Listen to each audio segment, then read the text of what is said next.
Someone has already done and is already doing what you want to do. And no, they didn't fall into a rich family to do so. They were not born lucky. You know you can be more. You can have more, do more, and be more. You know this. You wouldn't be listening otherwise.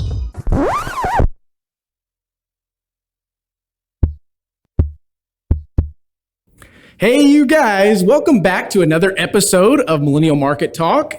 Today is going to be a pretty fun episode. I'm your host, Mark Jones, and I've got a special guest, which is a pretty cool kind of concept twist, so to speak. It is my coach, my own personal coach, Katie Hasson. How are you? I'm doing great. Thanks. Awesome. Okay, so now that I mentioned that you are my coach personally, I'm going to say who you're for, all that good stuff, in addition to kind of the way that you're structured in the sense that you're self-employed. So she's with Southwestern Consulting. I am. They are the #1 coaching firm in the United States. Is that accurate? Yes. Okay. #1 division of the Southwestern family of companies, yeah. So she's kind of a boss. Oh, well, thank you. So I want to know, and our listeners want to know, who you are, where you came from, how you got to being where you are, all that good stuff. But before that, we're going to jump into some trivia, okay? Okay. A little millennial trivia. Uh-oh. So you're getting off a little easy. We normally have 10, and we're going to go with 5 questions here. So, all right, let's go. Yep. You can only get, let's say, 2 wrong to not pass. Bum, bum, bum. All right. Okay, so you ready? Mm-hmm. All right, #1.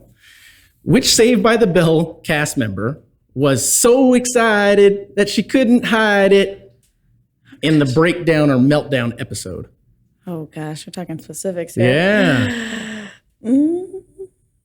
Oh, what was it Jesse? What was his girlfriend's name? You said it. Is it? Yep. Okay. It was Jesse. Yay! Jesse Spano. That's exactly right. Like, Wow. Wait, okay. yeah, Jesse, and then I was sure that you were going to get stumped on that one. Good job. gosh, it's like pulling from the file box back there. That's awesome. Okay, next one. Well, finish this sentence. Welcome to Good Burger, home of the... Good burger. Nailed it. Okay, good deal. Moving on to #3. She's kind of a millennial, y'all. Uh-oh. Let's see here. #3. How many licks does it take to get to the center of a Tootsie Pop? Ooh.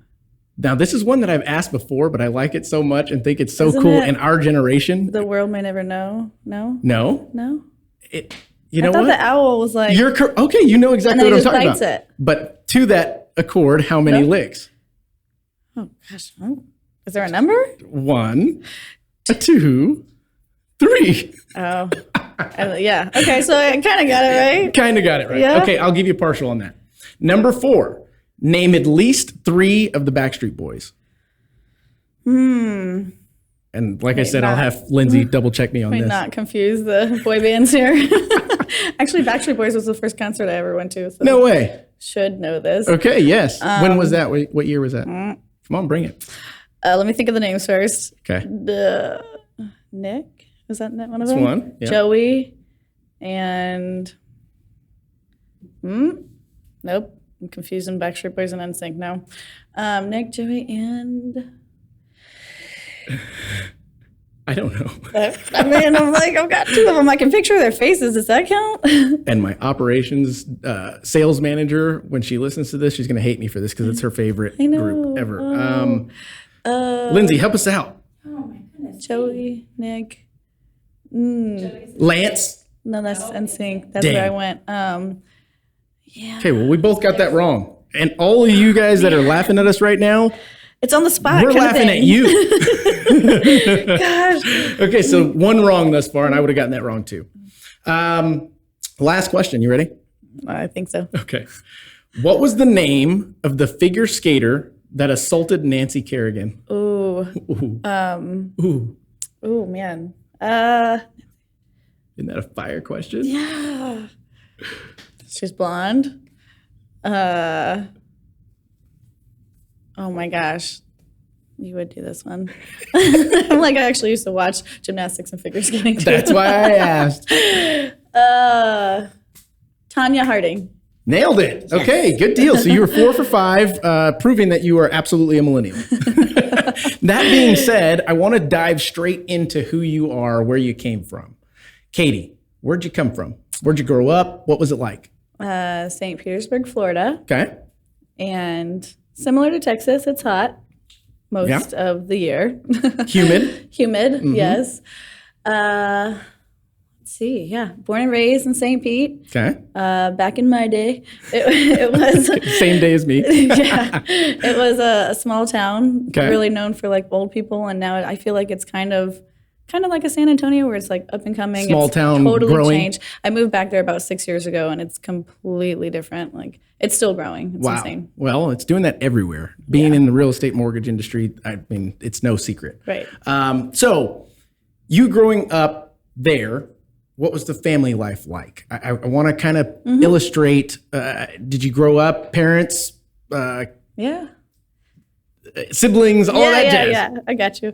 No, I love my parents. They've been married for 43 years. Awesome. Okay. Yeah, only child. Okay. But I don't like to say like I don't have the only child syndrome. You 'cause- probably have the only child syndrome. Oh, goodness, My no. wife is an only child and swore that she doesn't have the only child syndrome, but she absolutely does. Love you. Well, we'll probably get along. That's awesome. Yes. No, but I grew up with cousins, and like I call her my sister because we grew up across the street together. So yeah, we still are good friends to this day. So I am an only child, but grew up in St. Pete, only child, and So lots of what did your parents do? I want to be direct. What did your parents do growing up? Yeah, so my dad has a printing company with his brothers, Okay. and probably one of the hardest workers Sure. I know. Okay. Since he was 14, still works to this day, harder than anybody I know. Okay. My mom did the full-time mom, which Domestic engineer. Yes. The toughest job. yes, I it is a agree. full-time job Yes. as well, because she was running me between Everything. art camp and sports and anything under the sun you could imagine. That's So- awesome. Okay. So obviously your father being an owner, you got, and did they start that business? Did they My buy grandfather it? started Okay. it. So he pretty much was the backbone of it. And let me ask, because I have in other episodes, did that take away from your upbringing? The fact that a business owner had to take time away, or did he have a good balance? What was your perception on that growing up? And I think not only do I feel like I learned a lot of valuable like lessons around working hard and being a business owner, but he was there at every single sporting game. That's awesome. Not only was there at every basketball, softball, volleyball game, but he was the one there bringing the cooler for Powerade and water for all the teammates, and my mom was there too. Like Sure. they both were there. Well, that's And cool to have gone through that and seeing that it is possible to be a business owner and have that balance, you know? That's pretty cool. So let's go into education. Let's go down that rabbit hole. So tell me, did you go to college, number one? Did. Okay. I went to University of South Florida, go Bulls. Okay, good deal. And what did you major there? What was that like? So it's an interesting story. When I got to college, I didn't really know what I wanted to do. Okay. And I was undecided. Who does, right? Right. I'm still growing up. So yeah, the first year going to college, I didn't really know what I wanted to do. I was kind of exploring things, and I just had a very I had to go to college to be successful kind of thought process. And over the course of my career, I thought I wanted to do physical therapy. Okay. And then I got into chemistry. Okay. And then I said, I don't want to go this route anymore. Makes sense. Let's go Okay. to business. Yeah. And so I majored in international business and Spanish. Very I got good. So you 2 speak degrees. Spanish. I do. Okay. For those that can't see and are just listening, that would surprise you. It surprised me, but you never know these days, right? Yes. So in college, you had mentioned the perception of what you thought college was going to be. Were you surprised once you got in and through? What was that? I was. And it's you know how they say hindsight is 20/20. Oh, yeah. Well, it's interesting to see how like your perspective can change over Absolutely. time. And that's like one of the biggest reasons why I'm passionate about what I would do now, but I'm sure we'll talk about that We later. absolutely will. But yeah, like going into college, I thought, okay, you have to go to college, you have to get your degree. And I did the honors fraternity and the business fraternity and all of these things that were great resume builders. And Right. I definitely don't regret doing any of that. But graduating college, Yeah. I had those things, and my perception of, okay, well, after you go to college, you get a job, you do this 9 to 5, you wear your suit, you look professional, are professional, and that's what you're supposed to do. Right. And I believe that has a lot to do with the way our parents were raised and the way they raised us. The idea behind go to school, get good grades, get a good job, Right. and repeat and take care of your family. In my opinion, those times have changed because of evolution and technology and access to everything pretty much by your hand, you know? So in that, And I think that depends on the individual. agree. Like for some people, that's awesome. Like I have friends who love what they do and they are in corporate America and they love it. And I think it's a great fit for some people. No, and I won't discredit that at all. I think that college, in some way, shape, or form, is necessary for certain trades, certain levels of intellect, knowledge, skill set. But I would also say that trade schools, and the best one is truly just getting out there and doing it, right? Learning trial by fire or trial by error, however you want to call that. And that's one thing that I think colleges now are getting better at it. Like I know some colleges now have a sales program and they have these other things.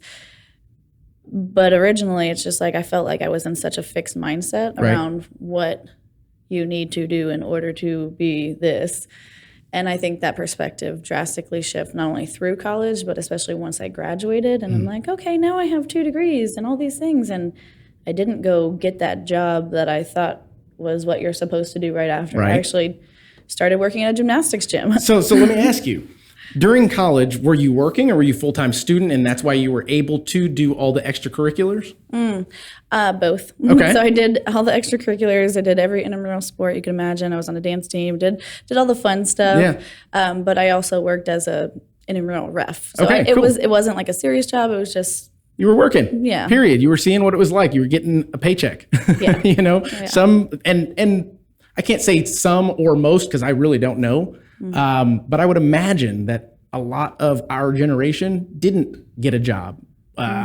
A lot of them didn't get a job for the first time until they were done with college because that's what their parents instilled in them. You need to be Focus on educated, school. focus on school. We'll cover everything for you. You don't worry about that. And what I'm seeing, I mean, it's not fact, it's just my perception, is a lot of that group is still struggling to find out what it is that they're wanting to do in life. and it's hard because it's like you see it from like, I now see it from my parents' perspective. I'm not a parent yet, but I can see the want to help your kids and help make it easier on them. And then I also saw and experienced how that in some ways created a crutch. Sure. So I know exactly what you're talking Yeah. about. Okay. Well, as you graduated from college, you decided to go into, you had mentioned a moment ago, gymnastics coach. Yeah. So I found myself working at an hourly rate. Okay. I've actually never had a salary, but we could talk about that later. Okay. But I worked, I was trading my time for my money. You know? It's like, okay, I go from here to here. I mean, like I said, it was still a great experience. I made some really good friends I'm still friends with today. Sure.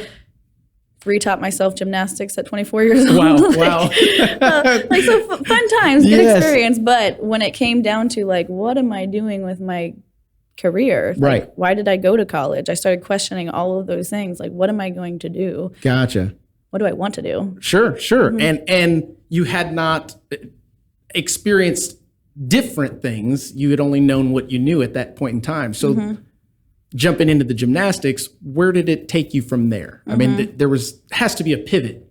There was a pivot. Okay. So Tell me about the pivot. that sister that I referenced earlier, the really good friend of mine, while I was in college, she had tried recruiting me for this door-to-door book sales thing. Okay. And Door-to-door book sales. yeah. Interesting. Okay. Yeah. That's not how she explained it. She tried to recruit me in a variety of different ways throughout college, and I had every excuse in the book not to do it, whether it was summer classes or vacation or it's my summer vacation. Right. All of the excuses you could imagine a college You didn't student. need the money, bottom line. I didn't need it, Right. and then I had the influence of parents not wanting me to do it, all of those external factors Makes as well sense. too. So long story short, it came to be about that time, and then I became that person after I met all of these amazing people that were self-starters, go-getters, like just down to earth, really good people. Okay. that was kind of like her final close. Like, you know, all these really cool people who've done this. Why would you not do it? And I'm like, next summer I will. And at that time, were the people that you knew, were they successful at it? Mm-hmm. Okay. Yeah. So you being 24, 25-ish, jumping into something that somebody pitching that, I mean, that's a tough sale, number one. I'm selling books door to door. What was that like? I mean, were you working for a company? Take me down that road, because people listening are going to go, wait a minute, is she Mormon? It's true. Oh, goodness, no. So, no, going down that rabbit hole. When she presented it, it was more so like, hey, you're a business, like you're in international business. And it's not only business people who are college students who benefit from this, but originally it's just like, how would you like to learn how to run your own business? You know, you actually get to go promote education to families. Okay. And, you know, you get to travel and all of these things that I love doing. And so was this gig, so to speak, at the time, was it like a Cutco, we give you the products, we take a cut, you do you type situation? So essentially, and this is Southwestern Advantage. Okay, gotcha. So it's called Southwestern Advantage. It's actually the oldest direct sales company in the country. So 165 years ago, Civil War veterans started selling Bibles door to door. Wow. And 165 years later, college kids still go to a different state. You knock on doors about 80 hours a week, selling educational reference books and a website now. So it's an educational system to families. So pretty much she's like, all right, you're gonna do this or not? I'm like, yes, I will.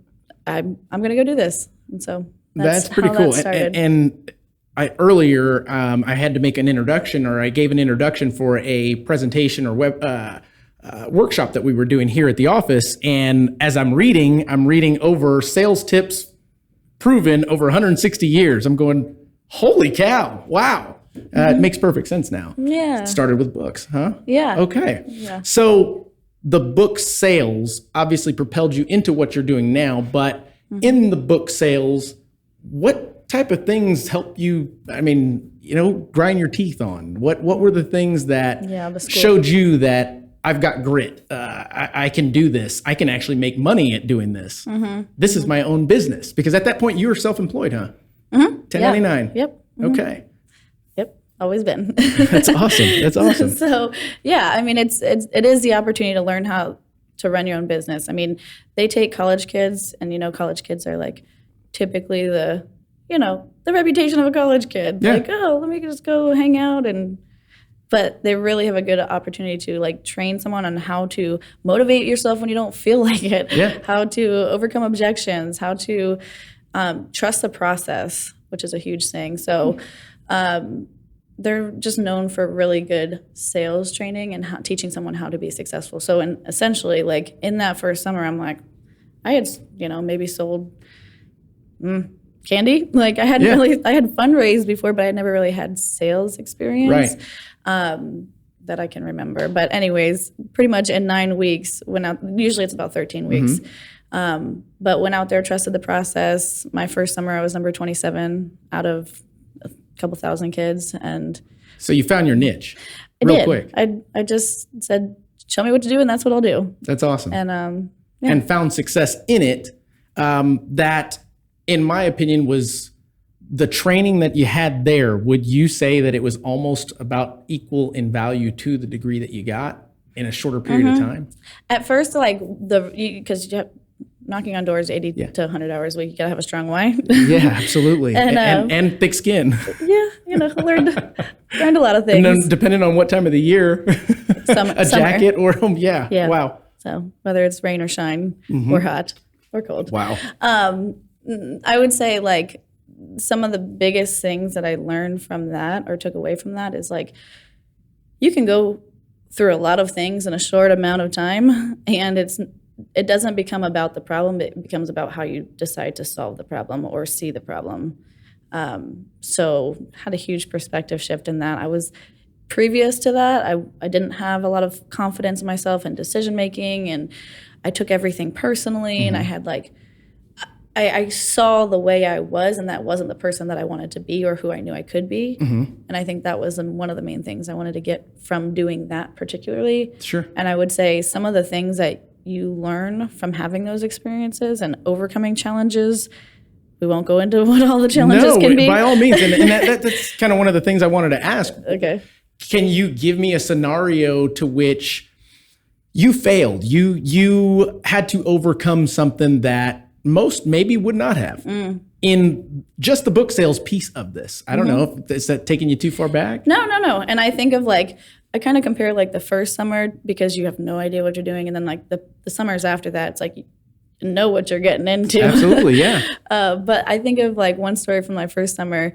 I remember them saying, okay, the answer lies behind the next door. Just go, keep going, right? Just keep knocking. Kind of like in my business, I say loans solve everything. Yeah. Go get like more. The answer lies behind the next call. Absolutely. Like, pick up the phone. Next. Yeah. Kind of loud. So I remember my first summer there was someone that was having a bad day. Okay. And I can't remember if they slammed the door in my face or said something mean. I just remember sitting in my car and crying for 10 minutes, being like, this is terrible. Why am I doing this? And you start going down the the self-pity route. And then I like caught myself. I'm like, wait, what am I doing? I'm wasting time. Let me just go knock on another door.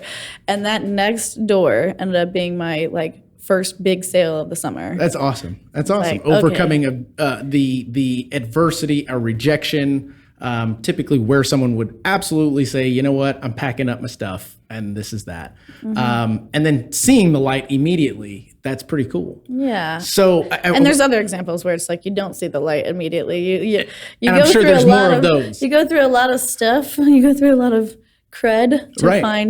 find the pony, as we like to say. Like there's got to be something out there around the corner. So. Absolutely. And it does take time, depending upon the industry that you're in, dependent upon the level of sales training you've had. And in my opinion, you can only have so much sales training that you have to then take and put that into action to start failing. And then the objections start coming and then overcoming the objections. And then you're mastering that art.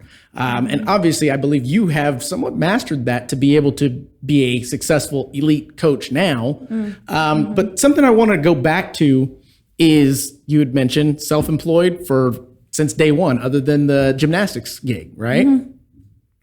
How quickly or how long did it take for you to understand business, the business side or business aspect of it? Because there's many parts of entrepreneurship. There's the self-employed aspect. There's the growing a business aspect, managing all of those good things. How quickly or how long did it take for you to understand the money aspect of it? I think this is very different for everyone. But from you, absolutely. Yep. From my perspective, within my first summer, I learned very quickly P&L type things. Yeah, you gotta keep the costs low, keep the expenses low, and you're gonna get more profit. So. And what would you, let's say, advise for someone starting a business, no matter what kind of business it is, first year, working for themselves in that aspect? There's an investment period. Okay, I use that word specifically. Investment period. Why do you say that? Because some people can see things as a cost or an expense versus where are you at right now? Where are you at in the business? Are you just getting started? Are you giving yourself time and are you giving consistent effort to see things pan out? Or are you just saying, oh, I tried this, it didn't work? Right. Giving yourself enough time to be able to look yourself in the mirror and say, I gave this my best shot. Yeah. And then furthermore, do you think it takes a specific individual to, instead of trying things, to continue to push forward until they get it? Type person? Is that a personality trait? Do you believe that it's something that can be learned, or is it innate? In terms of specifically sales ability? Or? I don't want to say sales ability. Or just running a business? Running a business. Okay. The grit of not making money. If that makes sense. Because we all, if you have started a business, I don't care what business it was, you either didn't make money or you were in the hole that you had to climb out of, right? So do you think that that is something, and there are many people that start businesses and fail, and there are many that fail and continue, or they switch their business model or a complete business plan. But is that something that you think is innate, or is it something that can be learned? In my opinion, both. Okay. And I'll explain why that. I mean, I think going back to what I said earlier, whether you start a business brand new, or whether you're starting a new venture or going into something, it's like, if you don't know why you're doing it, it sounds cliche, but it's like, if you don't have a clear why, then if we're driving down the road with peanut butter in the window, how are we going to get there? Touche. Yeah, no, and I don't think it sounds cliche. I think it is cliche from an outside perspective because people hear that a lot in motivational speeches or from coaches, things of that nature, but it is the truth. It's just a fact. Yeah. It's like, being made cliche because you're not buying into it. Right. And something it's almost, that, like, it's the gospel. something that like hit me in the face one time at our training, in a positive way. Okay. Positive. I like to say positive stuff in the face. Yeah. What did the finger say to the face? That's what I should have asked. Oh, Sorry. goodness. We had one of our colleagues like stand on the stage. We have obviously a lot of keynote speakers and things like that. Great things that come. But they had referenced like the strength of your endurance is directly tied to the clarity of your vision. Okay. So breaking that down, it's like if you have a clear vision, you're not going to get tipped over or rocked as easily, or you're going to be more emotionally resilient. Yeah, that makes sense. I mean, is that more along the lines of, if we went layman even more, starting with the end in sight type perspective? Yeah. And then giving yourself grace to be like, okay, well, what I thought I had wanted has shifted a little bit, and that's okay too. But continuing to check in with yourself on like, okay, why am I doing this? Like, and am I still passionate about this? And, So what I'm hearing is, no, it's not necessarily innate, but if they're going to be coach or coachable or adaptable, I should say, they need to be self-aware, very self-aware. That type of personality trait. Yeah, like honest with themselves. Open to growing, like open to taking advice or learning from other people, willing to make mistakes and fail forward, not just be like, oh, that didn't work out. Yeah. Packing it up and going home. Right. And that happens quite often. But did that answer your question? 100%. Okay. Yeah. So now that you are transitioning, or you're at what point did you stop selling books? What point did you say, you know what, it's time to go to the next level? And I don't know how much you could make off of books, but there's got to be another level to this, right? Yeah. And for me, like, I knew I needed to do it. I didn't know I would do it for 4 years, but I did. And then I had obviously graduated college already, so I became a corporate recruiter. So in the school year, I would recruit college students and build teams and teach them how to go do it and run organizations of other teams. And so you'd have a group of anywhere from like 20 to 40 kids in a region and say, okay, you have this county, you have this county. And like it. Yeah. So the way I like to, I guess, illustrate that is kind of a pyramid concept. You were able to see or be enlightened to the concept of the pyramid, and every business, doesn't matter what it is a pyramid. Person at the top makes the most, and the people at the bottom technically are disposable or replaceable, so to speak, right? That's what everybody believes. You were enlightened, or were able to start at a young age seeing a bigger picture of how this thing works, business, so to speak. You've got your business that you've done a great job at it, and now you're able to implement it or coach others or recruit others to do that with under you, creating a sense of residual into a bigger pot. Right? Most people don't get that. They work, make good money, commission, or self-employed work. They don't get that bigger concept of recruiting, residual, that stuff. So take me, I mean, what was that? Yeah. And that was, kind of the same thing. Like there is no guarantee with that. So it's like recruiting, like I loved recruiting, but it was so much more emotional because you get yourself attached to this person.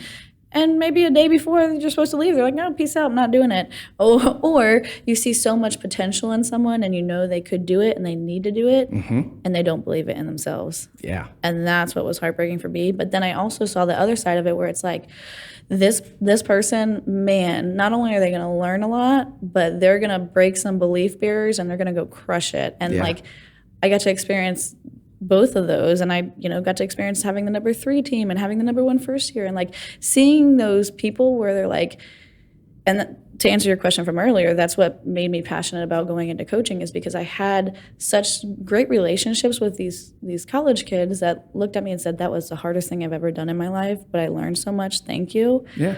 Like, man, like I just like the aspect of, one, like having this network of really cool people who like to work hard, who do what they say they're going to do, and are just kind people. Right. And then also being able to help them get past some of their own stuff. Yeah, and that's one of the same things that I also have experienced in my progression. Mm-hmm. And it is one of those things that I ask, obviously that there is, how do I say this? There is a motivation or a drive, and then there becomes an inspiration. Mm-hmm. Most of the time, people are not inspired to just jump out there, boom, go and keep it running.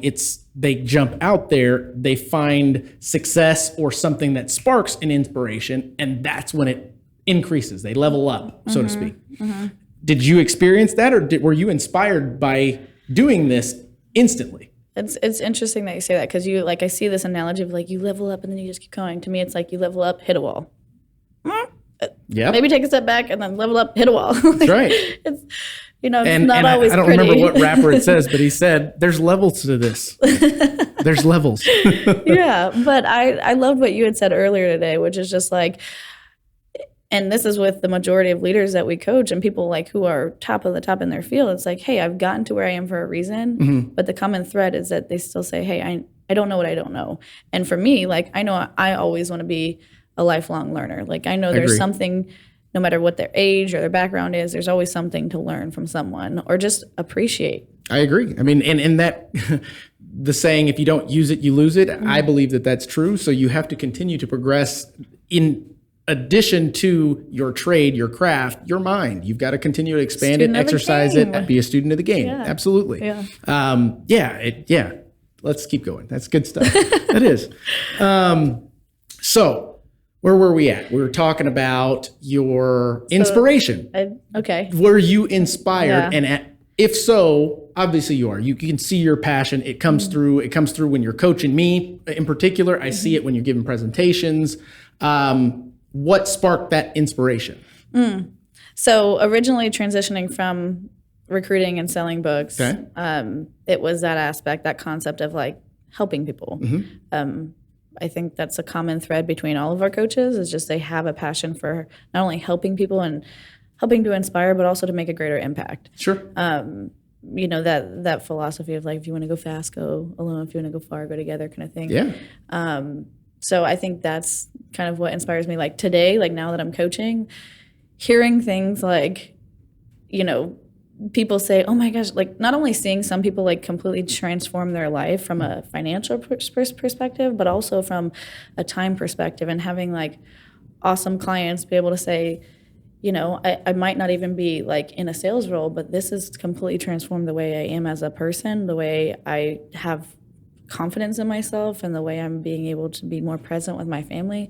Those kind of things are what inspire me now. That's awesome. Yeah, no, and it is true. I mean, I'm a testament to it. So it is true. And kind of the same thing in my industry, getting a borrower to the finish line that was once told you can't or you won't is the bomb. Mm-hmm, mm-hmm. It's worth more than the money. The money obviously is nice, and we wouldn't do what we do. Right. Yeah. But it's a different button that it pushes. Mm-hmm. And I think that button is the button that makes you want more, bigger, help more people in a bigger way. Mm-hmm. How do you impact the most, et cetera, et cetera. But so now that we've kind of opened the door to coaching, that's obviously how I met you. You're an elite level coach. Mm-hmm. You coach how many people to how depths of where? What's that all about? Yeah. Tell me you.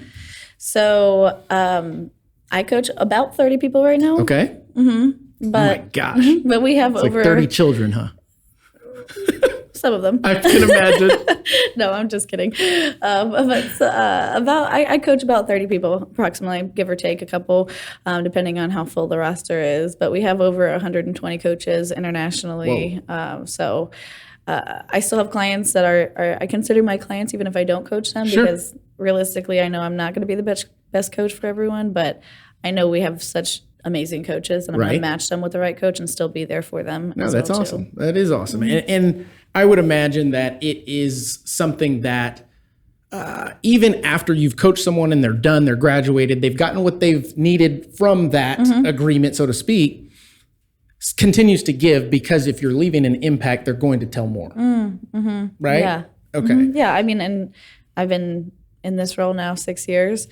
And I've seen both. I've seen people who are like, hey, this is great. And they still continue to use some of the things they talk through. And I still love keeping in touch with people. And then I have other people where I've been coaching them for over 5 years. So That's awesome. That is awesome. So now that door is open, I want to shed some light on what coaching is, what perception of coaching is, from your perspective. I mean, what's coaching? Why would someone want coaching, need coaching, and take it from there? Yeah. Well, the easiest way that I describe it, it's kind of like having a personal trainer. Like, I can go to the gym by myself. I can work out. I've played sports, all of these things. But if I hire a personal trainer, I'm telling them I'm going to be there at this time. I'm paying them money. They're going to give me not only the accountability I'm looking for, but they're going to have that motivation when I don't feel like it. They're going to have the techniques that I might not have thought of that day. Yeah, and so I would say it's similar to that, but for your business and for your life. Okay. So, and is it? I know with me, it's had to be very. How do you call it? Not a la carte, but catered, if that makes sense. Customized. Customized. There you go. Sorry, not sorry. It's okay. But thank you for keeping up. I mean, by all means. Yeah. But that leads me to ask: is it one size fit all for the listeners? I mean, is coaching something for everyone, or what's that? It's kind of like, it's weird to say because I'm like, everyone needs a coach. And in the same breath, I can also say not everyone's a fit for coaching, and coaching's not a fit for everyone. Okay. I think it is very individualized, and I think what works for one person might not work for the next person. So it is really about finding the right fit. And yeah, like I said earlier, I think that's one of the things that differentiates our program is like we actually do try to meet somebody where they're at. And if you're more focused on getting your time organized right now, great. The next person I'm coaching is more focused on prospecting and sales, capture, different types of angles of the business. And I think that is cool, having gone through coaching with you, that you are able, you personally, I don't have experience from others, but are able to shift given the flavor of the week, I should say. Well, you know, the biggest differentiator I've seen, it comes down to communication. Like communication, transparency. Like if I can't read your mind and say, oh, this is what Mark needs right now. It's like, I think the reason that, we've done some great things together is because it's like, hey, how are we doing? Where are we at? Right. What do we need to go faster or slower? Do we need to pivot what we're doing? And sure, that's easy sometimes, or sometimes not easy to ask as a coach, but someone being willing to have a conversation around that, I think makes a huge difference. Yeah. So somebody that's coachable, no, that absolutely makes perfect sense. So in coaching, those that are listening, what do you believe perception of coaching is versus what reality is? Does that make sense, or is that too broad of a question? Yeah, can you explain it a different way? So most think coaching is something that is, number one, expensive. They believe that they don't need one, no matter the level of success or unsuccess that they're in. For some reason, people believe they can do it on their own. And me attesting to the fact that there's somebody for everybody in regards to coaching. How do you overcome that? Does that make sense? What would you tell someone that believes that it's too expensive, that it's not worth their time, and potentially believe they can do it on their own? I can do it with motivational videos. I can do it by, who knows, online, some kind of course. Yeah. And if somebody's at that point, great for them. Yeah. Like, I think it's about like where someone's at. But I will say in my experience, talking to a lot of people, typically the reason why someone thinks they don't need coaching is the reason they need to do it. I don't have time for coaching. That's probably why you should do it. I can't afford coaching. That's probably why you should do it. Wow, and that makes perfect sense, actually. It's a perspective. Like, are you looking at it as an expense, or are you looking at it as an investment? Like, I had a financial advisor client one time, and I love this because he's like, Katie, the safest investment I could make is in myself. And I'm like, I 100% agree with that. Keeping that. Yep. The best investment you can make is in yourself. Yeah. And so it just, I mean, to answer your question directly, I think it just depends on like what is the fear behind that, what's holding that person back, because that's typically what we see a lot. It's like, I know I need to do this, but let me wait on it. And is coaching for someone that no matter what level they're at, or would you say if you're just starting, you may not need coaching yet because you need to figure out what the hell you're doing first? It's been interesting because you talk to people and they're like, oh, I have somebody new in sales that could totally use you. And they think their perception of coaching is the only people that need coaching is just starting out, or maybe they're struggling. When in actuality, we coach some of the top producers in a lot of different industries across the world. So we coach everyone from brand new to sales, and they need some help, they need some guidance, they need structure, to some of the top producers who are like, I don't need to grow my business, I need to consolidate and figure out how I can sustain this. Yeah, and do you just coach mortgage professionals? Who all do you coach? The main industries that we work with are mortgage, real estate, insurance, financial planning, but not limited to that at all. Okay. Yeah, coached a lot of different professionals. I've coached people who are not in sales. Give me an example. I coached a few tech people. Okay. Who just wanted to focus on better communication skills and better time management and some of those other things just to be better and more efficient. Goodness, it goes all over the place. Like, okay, no, that makes sense. I mean, there's a lot of different. I mean, we've coached doctors and lawyers and people who are running their own businesses. Right. It's like you're still in sales. Absolutely. Anything that, in my opinion, you make money at is sales, unless. Well, even still, there's a portion of a tech's progression that requires a little bit of sales on their own part to even get the gig. And I love the concept when people are like, "Oh, I'm not in sales. I just educate people." And I'm like, "Well, what is your definition of sales?" When you close, do you get paid? Yeah, you're in sales. Yes, it's like, well, and it's part of the creed of Southwestern is like changing the practice and perception of what sales is, because it's not pushing people to buy something. It's just being able to have a good conversation, ask really good questions, find a need, and provide a service. I like that. So, can you repeat that one more time? Yeah, sales is just being able to ask really good questions, find a need, and provide a service. I love it. Okay. Well, I mean, let me see what time we're at. We're pretty good on time. We got a little bit longer. So let's talk about where you're at now in your career. I know through the, I guess, progression of our tenure in coaching, you had gone from one level to another, so essentially leveled up again. What was that due to? What caused that? I'll take it way back for a second. Being a boss. Go ahead. Well, actually, when I first got into coaching and being a coach, obviously we're still practitioners of what we preach. I'm not going to coach someone to prospect if I'm not doing myself, all of that. We highly believe in that.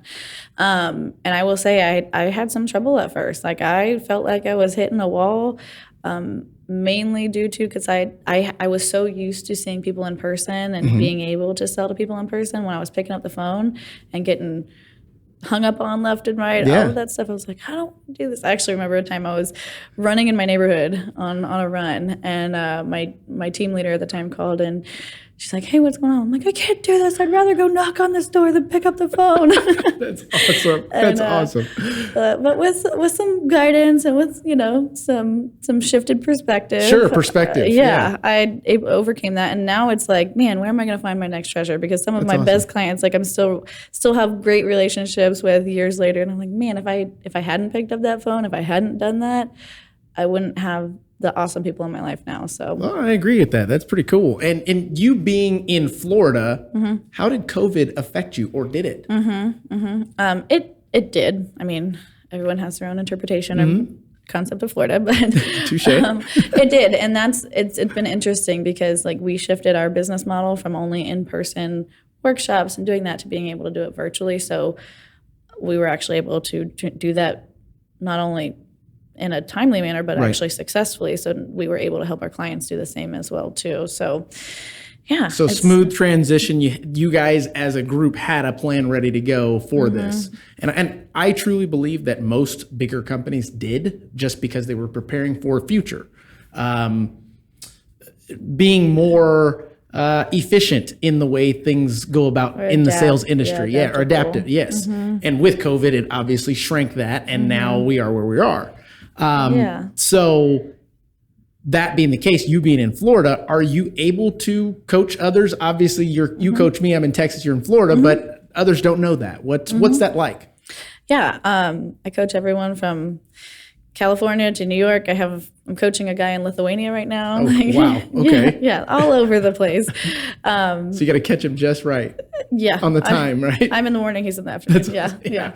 So, there's a lot of coordination of time zones and things like that. But I can coach people from all over, do workshops with people from all over, whether it's coming here in person or whether it's doing that virtually. I know some people are like zoomed out at this point, but try to make it as fun and interactive as possible, and people still see value in it. Okay. Now, as despite the COVID or anything like that, just with the progression of technology, have you changed the way you capture business? Have you changed the way you go about that process? Is it still the same? Are you still able to? Are you seeing that technology is better? What's your perception on it? Because there's some millennials that are early adopters. There's some that are not adopting. And then there's some that are wanting to, there's that in-between stage, and everybody perceives that we're super techie. That's not always the case. Right. I think I'm a big believer in not putting all your eggs in one basket. It's like if you're going to fish, well, putting more than one pole in the water is going to be a great way to do that. So I'm from Florida, so I like fishing. Genius. But yeah, so I think it's a mixture of both. I think, sure, I can go knock on doors, I can go cold call, I can go prospect, and at the same time, if I'm going to work smart, not just hard, I'm going to leverage the people that know, love, and trust me to ask for referrals. And, through social media and technology, I think it's not a either or, it's an and. I agree.